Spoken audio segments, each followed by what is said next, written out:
ورحمة الله وبركاته. الحمد لله رب العالمين، والصلاة والسلام على أشرف النبيين سيدنا محمد وعلى آله وصحبه أجمعين، وبعد. أما بعد kumshukuru Allah subhanahu wa ta'ala na kumtakia rehma bwana mtume Muhammad sallallahu alaihi wasallam,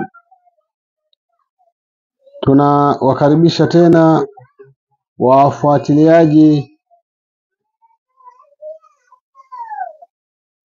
wafuatiliaji wetu wa darasa hii ya kitabu cha Riyadhus Salihin, ambapo wako wanaofuatilia kupitia audio zetu za WhatsApp group la al-ilmu wal-amal, na pia kuna wale ambao wanafuatilia kupitia audio zetu za kwenye Telegram za Ustadh Juma Parungu, lakini wako wale ambao wanafuatilia kupitia YouTube channel yetu ya Parungu Online 2.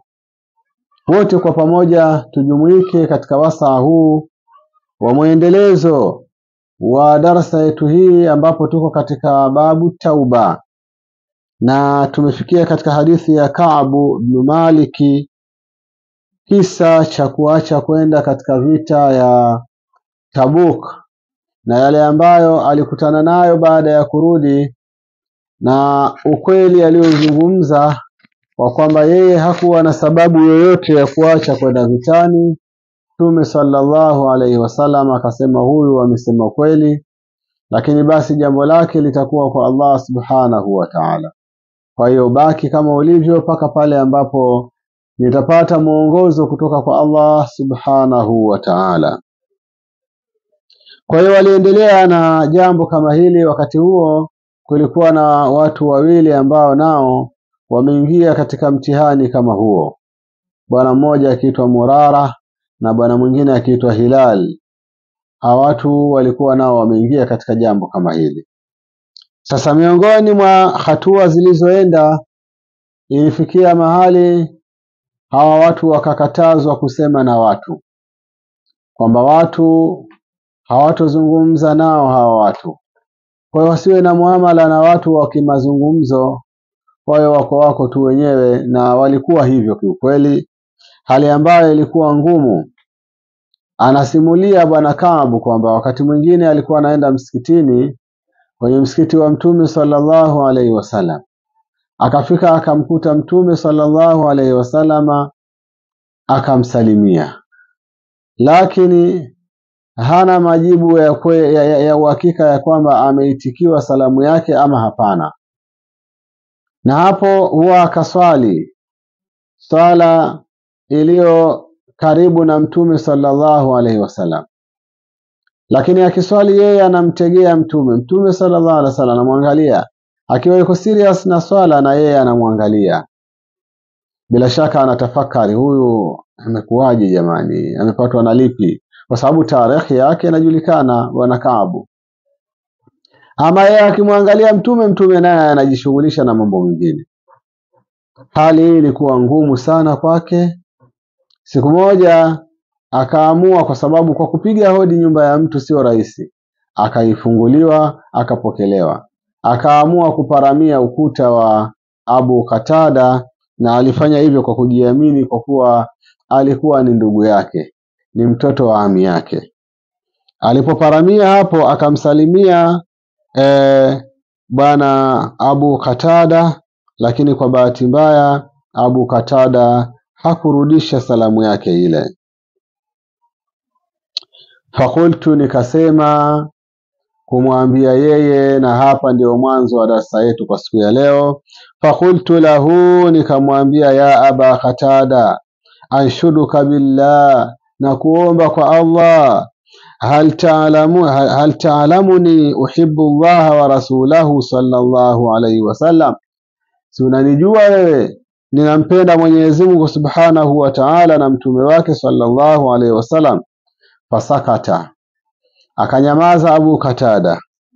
Fa'udtu, nikarudia tena. Fanashatuhu, nikamuomba kwa ajili ya Allah. Fasakata, akanyamaza. Fa'udtu, nikarudia, fanashatuhu, nikamuomba kwa ajili ya Allah.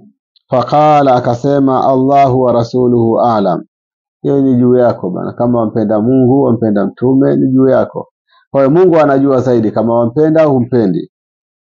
Ikawa hilo ndio angalau ni jibu, eti amemjibu. Fadhaqat aina, fafadat ainaya, macho yangu yakabubujiza machozi hapo. Watawallaitu, na nikarudi nyuma, manake nikageuka. Hata tasawartu aljidara, sikungoja pia kufunguliwa tena. Pale pale nilipoingia, maana yake ndipo nilipotokea. Anasema Kaabu, nikaenda mpaka pale nikafombera tena ukuta ule, kwa maana ya kuparamia, nikarudi zangu. Fabaina ana amshi fi suqin, wakati wa kuwa mimi natembea katika soko, fi suqil madinati idh nabatiyun min nabti ahli Sham, mara nikamuona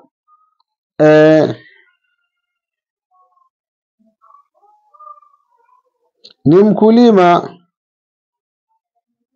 nikamuona mkulima mmoja katika wakulima wa Sham, mimman kadima bitaami yabi'uhu bil Madina, miongoni mwa wale walioleta vyakula kuuza katika mji wa Madina. Watu walikuwa wanakuja kuleta bidhaa zao pale. Kwa hiyo wakati mimi nitoka pale kwa Abu Qatada na nimekuta hali kama ile, njiani nakutana na huyo bwana.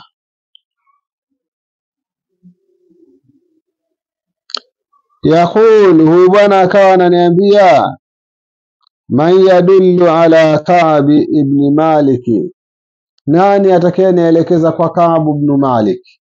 Yule muuza mboga au muuza chakula, manake kaja iza na mahindi, kama ni huku kwetu mahindi, harage, mchele wake anauza, ama kwa kule itakuwa ni shairi, ngano na mambo mengine. Nani atanielekeza kwa Ka'b ibn Malik? Fatafika nasu yusiruna lahu ilayya.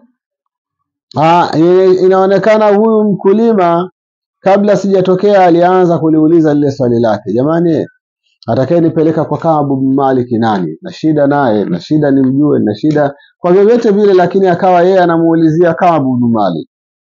Sasa kwa kuwa na mimi nimetokea, fatafika nasu, wakawa watu wale ambao wako pale, yushiruna lahu ilayya, wanamuishiria kwangu, yule pale bana Ka'b mwenyewe ndio yule pale. Hatta jaani fadafa ilayya kitaban, akanijia nilipo, akanipa barua, min Maliki Ghassana, kutoka kwa mfalme wa Ghassan. Wa kuntu katiba, na mimi nilikuwa ninajua kusoma. Akisema katibu hapa anakusudia ni mtu anayejua kusoma, mimbabi iktifai, kwamba ukijua kusoma kuandika, basi kusoma pia unajua. Kwa ametaja katibu, tungesema nilikuwa ni mwandishi, lakini anamaanisha kwamba alikuwa anajua kusoma na kuandika. Wa kuntu katiba, na nilikuwa ni mwandishi. Basi fakaraatuhu, nikaisoma ile barua, faidha fihi, mara nikakuta ndani yake barua kumeandikwaje, amma ba'du fa innahu kad balaghana anna sahibaka kad jafaka, mambo yalivyo imetufikia taarifa kwamba sahibu yako, jamaa yako, rafiki yako amekutenga, amekukata pande, kad jafaka, amekukata pande. Walam yaj'alaka Allahu bidari hawani wala mawja'a, wala Mwenyezi Mungu hakukujalia wewe katika nyumba ya hawan, sawa nyumba ya unyonge, udhalili, wala madhya, kwa maana moja, maana mahala pa kufinywa, pa kudhalilishwa.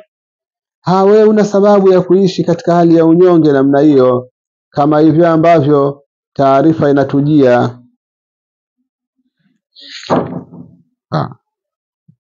Falhaq bina nuwasika, basi tujie sisi. Falhaq bina, tujie, maana yake njoo kwetu. Nuwasika, tutakuliwaza, tutakupumbaza. Fakultu, nikasema, hina qara'tuha, nilipoisoma barua ile, wa hadhihi aidha, na huu vile vile minal balai, ni katika mtihani. Hadhihi aidha, akasema kwamba na huu nao minal balai, ni katika mtihani. Minal balai, ni katika mtihani, mtihani mwingine huo. Na wanapopata mtihani mtu, ndipo ambapo anapimwa pia kipimo cha akili yake na busara yake. Ndio maana wewe unaumwa kidogo tu, hapo ni mtihani kuumwa. Kesha anakuja mtu mwingine anakuambia bana, dawa yake ni mkojo wa mbwa, na wewe tayari unakimbilia unafundia. Kwa sababu gani? Wewe ndani ya mtihani ndipo ambapo utapata thamani, na ndipo ambapo utapata kubezwa na kutezwa. Ndio Angalia yule mama aliyemjia Mtume sallallahu alaihi wasallam akamwambia, Rasulullah, mimi naanguka kifafa. Mtume sallallahu alaihi wasallam akamwambiaje? Akamwambia, naomba uniombee Mungu aniondoshee mtihani. Akamwambia, ukivumilia una pepo, lakini ukitaka nikuombee, nitakuombea na Mungu aenda akakuondoshea.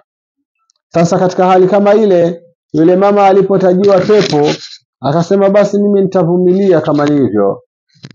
Mama asema, kama ni hivyo mimi nitavumilia.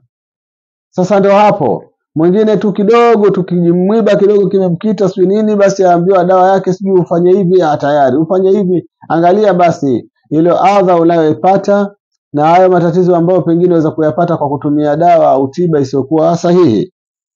Basi na huyo wakati kashapata tatizo lile, akawa ameletewa barua kwamba njoo huku tutakuliwaza.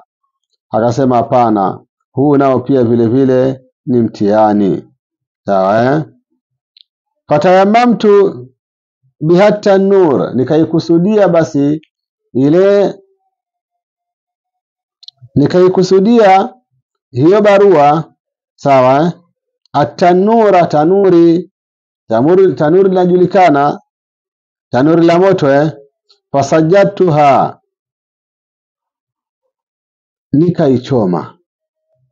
Fasajjatuha, nikaichoma.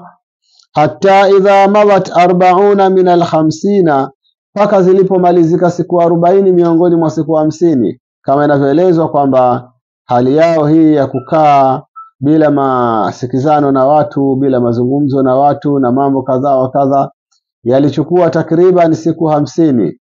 Kwa hiyo sasa asema zilipopita siku 40 miongoni mwa zile siku 50, wastalbatha alwahyu, na ukawa wahyi nao umechelewa. Mtume sallallahu alaihi wasallam asema, nenda wewe mpaka Mungu atakapo aileta jambo lako. Kwa hiyo ikawa sasa wahyi haujaja kuhusiana na jambo hilo.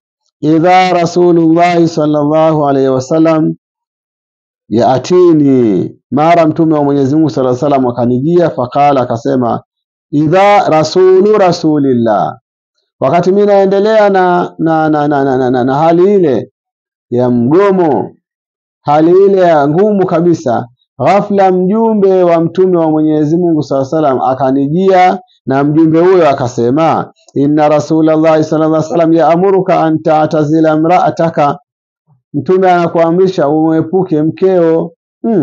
Ikawa sasa shughuli imeongezeka. Hapa kuna mtihani, dunia nzima isemi na mimi. Leo huyu mke wangu ambaye ndo twajiliwaza nikalia, akaniambia nyamaza, ni mtihani, pole, ataisha, muombe Mungu na nini. Leo huyu naye naambiwa nimuepuke.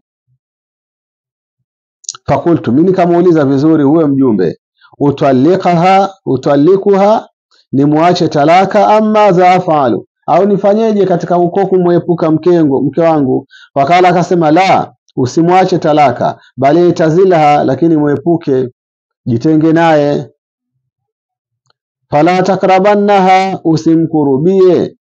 Wa arsala ila sahibaya bimithli dhalika, akaupeleka ujumbe kama ule kwa jamaa zangu wawili kama alivyotumwa. Fakultu limraati, nikamwambia mke wangu, ilhaqi bi ahliki fakuni indahum hatta yaqdi Allahu fi hadha al-amr, nenda kwa ndugu zako, nenda kwa jamaa zako. Ilhaqi bi ahliki, kutana na ndugu zako, manake nenda nyumbani, nenda huko mpaka pale ambapo Mungu atahukumu katika jambo hili. Fajaat imra'atu Hilal ibn Umayya Rasulullah, akaja mke wa Hilal ibn Umayya kumjia mtume wa Mwenyezi Mungu mwenyewe kwa mwenyewe baada ya kusikia zile salamu. Faqalat, akamwambia ya Rasulullah, inna Hilal ibn Umayya, hakika Hilal mtoto wa Umayya, shaykhun dha'i'un laysa lahu khadimun, ni mtu mzima sana, alafu bahati mbaya hana hata mtumishi. Fahal takrahu an akhadumahu, unachukia mtume sallallahu alaihi wasallam kama nitamtumikia, nimpikie, mweke, nimfulie, nimfanyie mambo ya huduma zake zote za ndani, je kutakuwa na ubaya? Qala, akasema la, walakin la yakrabannaki, lakini asikukurudie, kwa maana msije mkafanya mambo yenu yale ya raha. Faqalat, bibi akaendelea kumtoa shaka mtume sallallahu alaihi wasallam, akasema innahu wallahi ma bihi min haraka ila shay'in, na hapa kwa Mwenyezi Mungu hana tena wala mambo hayo, hana haraka yoyote ya mambo hayo. Wa wallahi ma zala yabki, na si kwa sababu labda ni mzee hawezi lolote, lakini ni kwa sababu yeye ma zala yabki, hakuacha kuwa analia, mundhu kana min amrihi ma kana ila yaumihi hadha, tangu lilipokuwa katika jambo lake lilivyokuwa mpaka siku yake ya leo. Ana muda kwanza wa kusema akae na mimi sijui tufanyeje, hana. Basi fakala li ba'dhu ahli, basi baadhi ya jamaa zangu nao wakaniambiaje, la ustadhanta Rasulullah fi imra'atika fakad adhina li imra'ati Hilal ibn Umayya an tahadumahu, si ungemtaka ruhusa mtume sallallahu alaihi wasallam kuhusu mkeo, amemruhusu mke wa Hilal ibn Umayya amtumikie. Fakultu, nikasema la asta'dhinu fiha Rasulullah, siwezi kumuomba ruhusa mtume kwenye jambo kama hilo. Kwa nini? Wama yudrini madha yakulu Rasulullah sallallahu alaihi wasallam idha istadhantuhu, wala sijui ataniambia nini mtume sallam nikimtaka ruhusa fiha, kuhusu mke wangu, wa ana rajulun shabun, na ile hali mimi ni kijana barobaro, mimi ni mtu ambaye bado ni kijana. Unaona, mke wa Hilal miongoni mwa hoja alizozizungumza, yule ni mzee na hana mtumishi. Sasa mimi naenda mwambia mtume maneno gani mpaka anielewe? Falabithtu bidhalika 10 layali, asema Kaabu, akakaa sasa bila mke kwa muda wa siku 10. Fakamula lana 50 laila, zikatukamilikia siku 50 ambazo hatuna maelewano na wenzetu, hatuna mazungumzo na mtu, hatuna hata salamu na watu katika mji ule wa Madina. Min hini nuhiya an kalamina, tangu palipokatazwa kuzungumzishwa sisi.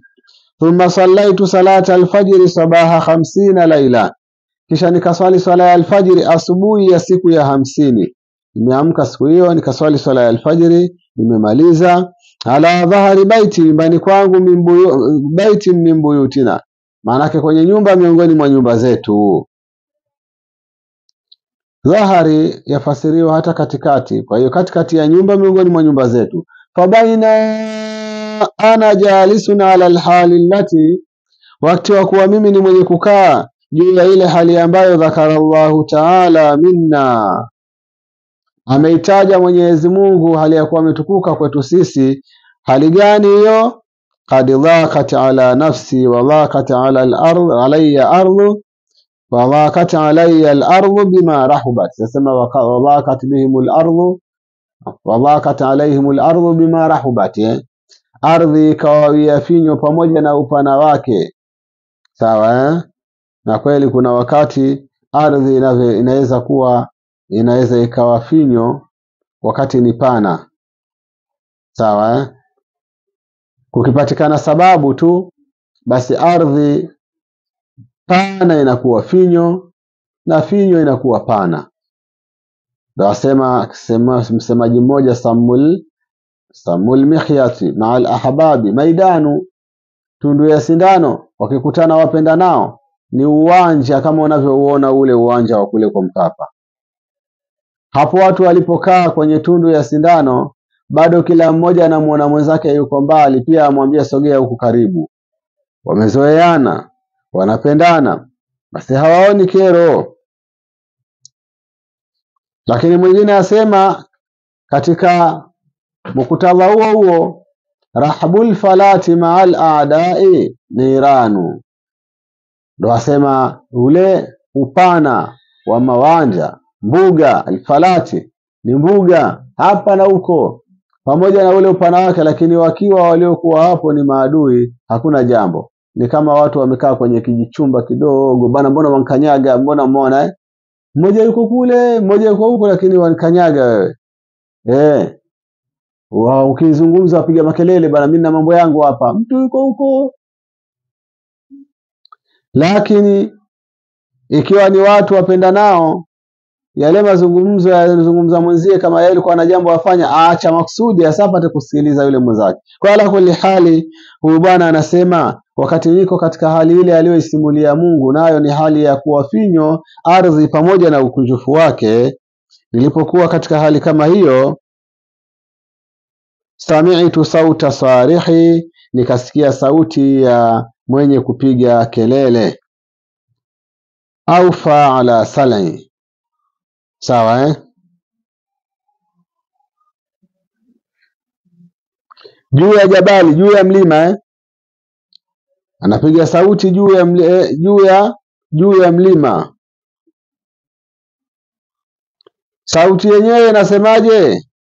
Yaqulu bi'ala sautihi, anasema kwa sauti yake ya juu zaidi, ya Ka'b ibn Malik abshir, Ka'b mtoto wa Malik furahi. Ya Ka'b ibn Malik abshir, Ka'b mtoto wa Malik furahi.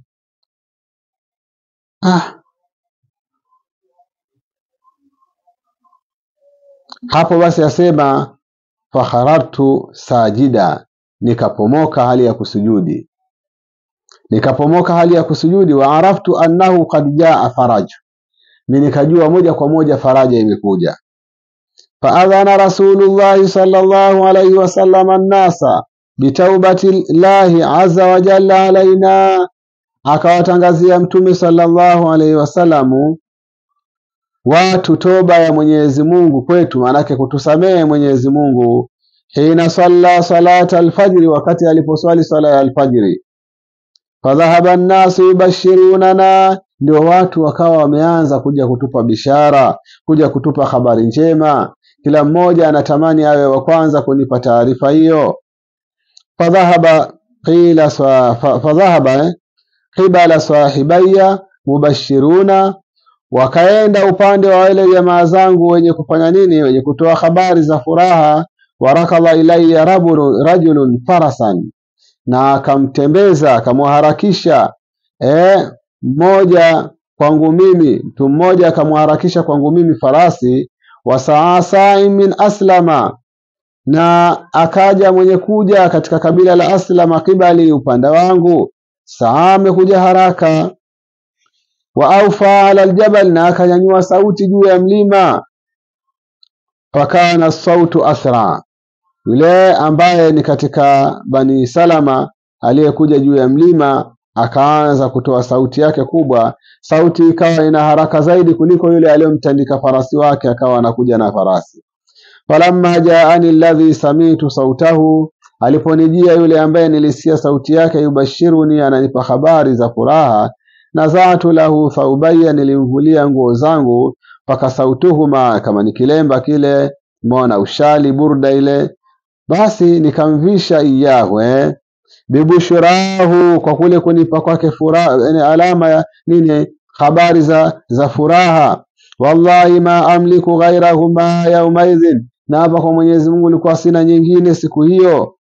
Wastaartu thawbaini, na nikaazima nguo mbili, falabistuhuma, nikavaa. Wantalaqtu ataammamu Rasulallah, hapo nikaondoka sasa na mkusudia mtume wa Mwenyezi Mungu sallallahu alaihi wasallam, naelekea kwa mtume.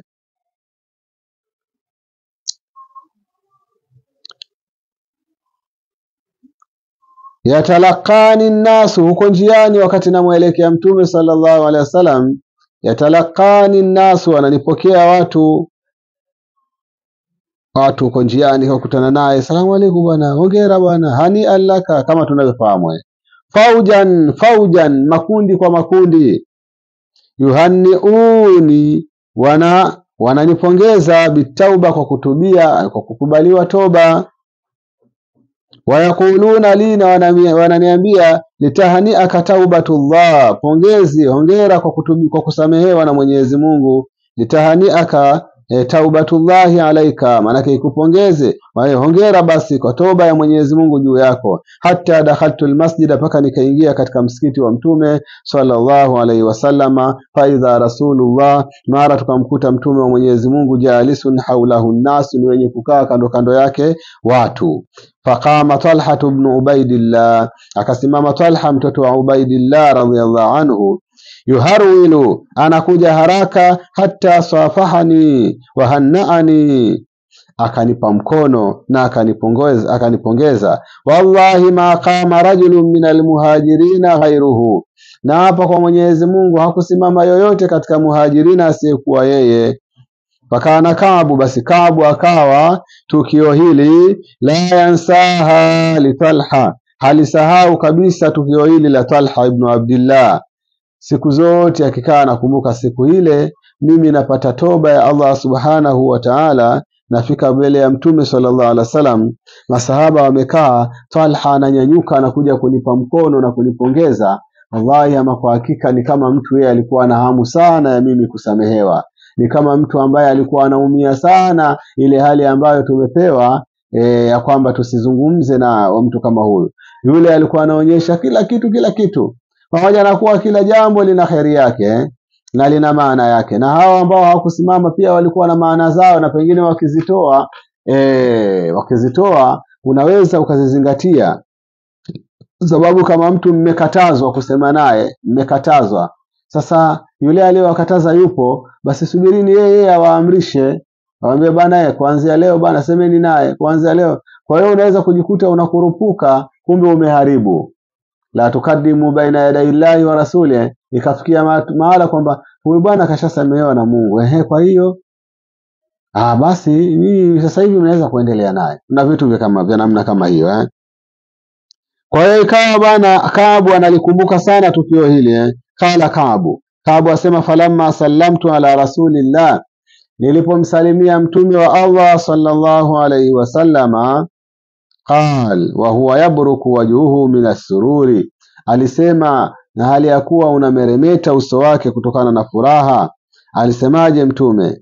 Abshir bi khairi yawmin marra alayka mundhu waladatka ummuka, furahi kwa siku bora zaidi, bora ya siku zaidi ambayo imekupitia wewe tangu alipokuzaa mama yako. Kama tokea kuzaliwa kwako umewahi kupata siku bora, hii siku ya leo ni bora zaidi.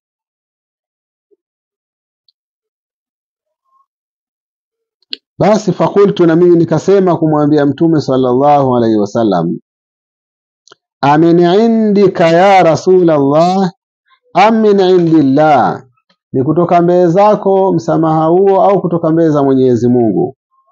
Qala, akasema mtume, la bal min indillahi azza wa jalla, kutoka mbele za Mwenyezi Mungu azza wa jalla. Bal min indillahi azza wa jalla, lakini kutoka mbele za Mwenyezi Mungu azza wa jalla.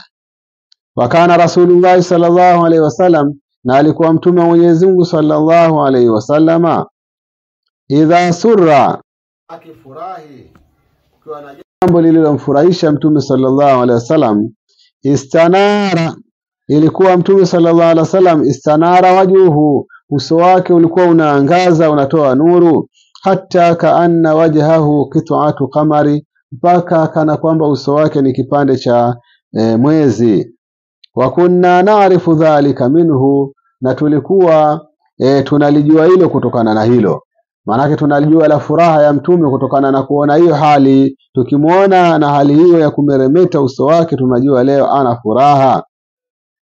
Falamma jalastu baina yadayhi qultu, nilipokaa mbele za mtume sallallahu alaihi wasallam, nilimwambia mtume, ya Rasulallah, mtume wa Mwenyezi Mungu, inna min taubati an khali'a min mali, nimetia azma mimi miongoni mwa toba yangu nijivue na mali zangu zote, sadaqatan ila Allahi wa ila rasuli, hali ya kuwa ni sadaka kwa Mwenyezi Mungu na mtume wake. Angalia, tauba ni kitu muhimu kweli kweli. Msamaha wa Allah sio kitu kidogo. Ukiwa una utaraji, basi utaraji kwa juhudi yote, na ukiupata, kama kuna njia ya kukujulisha kwamba umeupata, hakikisha ni kitu unakilinda. Shukurani yake Ka'b ibn Malik yasema, mimi naona nitoe mali zangu zote, nitatafuta nyingine, lakini zote nizitoe sadaka kwa Mwenyezi Mungu na mtume wake, kwa sababu ya kule kukubaliwa toba na kuweza kusamehewa katika hali kama hii ambayo leo tuko nayo. Basi tuishie hapa, tuone pesa hizi na mali hizi zinakwenda kutolewa sadaka ama lipi litajiri. Wallahu wa rasuluhu a'lam. Wassalamu alaikum wa rahmatullahi wa barakatuh.